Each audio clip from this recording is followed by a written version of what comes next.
शेतकऱ्यांच्या कर्जमाफी संदर्भात अजित पवारांनंतर आता मुख्यमंत्री फडणवीस आणि एकनाथ शिंदेंनीही मोठं विधान केलंय। यंदा आणि पुढच्या वर्षी कर्जमाफी होणार नाही असं अजित पवार म्हणाले होते। तर अजित पवारांनी मांडलेली भूमिका ही सरकारची भूमिका असल्याचं फडणवीसांनी म्हटलंय। तसंच राज्याची आर्थिक परिस्थिती सांभाळूनच सर्व मागण्या पूर्ण करू असं आश्वासन उपमुख्यमंत्री एकनाथ शिंदेंनी दिलं।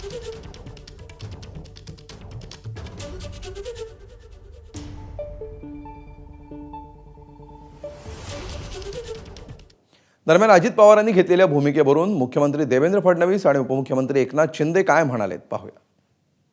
31 तारखेच्या आत आपापले पैसे भरा पीक कर्जाचे। त्याच्यामध्ये जे काही सांगितलेलं होतं ते प्रत्यक्षात कृतीमध्ये येत नाही। परिस्थितीनुरूप आम्ही पुढचे त्या ठिकाणी निर्णय घेऊ। आता तशा प्रकारची परिस्थिती नाही।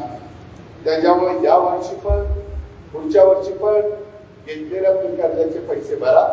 अजित दादांनी जी भूमिका मांडली आहे ती सरकारची आहे। अजित दादांनी कधी म्हटलं नाही की शक्य नाही। आम्ही जे बोललोय, जे आश्वासन दिलेलं आहे, जो जाहीरनामा आमचा प्रसिद्ध झालेला आहे, या जाहीरनाम्यातला प्रत्येक आश्वासन आम्ही पार पाडू। त्याच्यामध्ये बिलकुल आम्ही प्रिंटिंग मिस्टेक म्हणणार नाही। पण राज्याची जी परिस्थिती आहे, आर्थिक परिस्थिती, ही आर्थिक परिस्थिती जी सांभाळत मजबूत करत या सगळ्या मागण्या, हे सगळे आश्वासन आम्ही पूर्ण करणार। तर अजित पवारांनी कर्जमाफीबाबत घेतलेल्या भूमिकेवरून संजय शिरसाटांनी प्रतिक्रिया दिली आहे। अप्रत्यक्षरित्या त्यांनी अजित पवारांना विरोध केल्याचं दिसतंय। अजित पवारांनी घोषणा करताना सर्वांना सोबत घेऊन निर्णय घ्यायला हवा होता असं सामाजिक न्यायमंत्री संजय शिरसाट यांनी म्हटलंय। तर यंदाच्या आणि पुढील वर्षी कर्जमाफी होणार नसल्याचं अजित पवारांनी म्हटलेलं होतं। गेल्या वेळेला मुख्यमंत्री एकनाथ शिंदे साहेब असताना त्यांनी अनेक योजना या सर्वसामान्य माणसांसाठी आणल्या आणि त्या पद्धतीने त्या मूळ सुद्धा केल्या।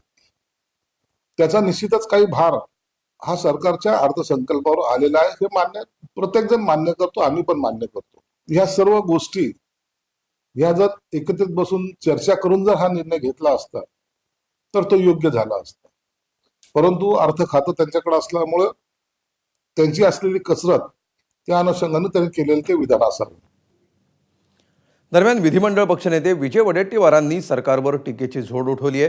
तर राजू शेट्टींनी देखील अजित पवारांना लक्ष्य केलंय। नेमकं ते काय म्हणालेत पाहूया। राज्य हे आता डबघाईस आलेलं आहे आणि म्हणून ज्या योजना निवडणुकीच्या तोंडावर आणून या राज्याची अर्थव्यवस्था खिळखिळी केली आणि म्हणून आता दिलेल्या आश्वासनाचा विसर या सरकारला झाला आहे। या सरकारची नियतच नाही मुळात द्यायची, ते देऊ शकत नाही।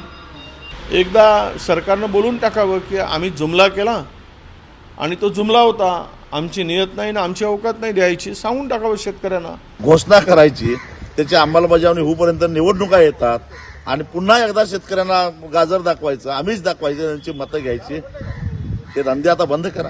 महायुतीनं जेव्हा जाहीरनामा प्रसिद्ध केला त्या जाहीरनाम्यामध्ये महायुतीचं सरकार आल्याबरोबर शेतकऱ्याचा 7/12 कोरा करणार अशा प्रकारचं आश्वासन का दिलं आणि त्यावेळी अजितदादांनी का आक्षेप घेतला नाही। एबीपी माझा, उघडा डोळे बघा नीट।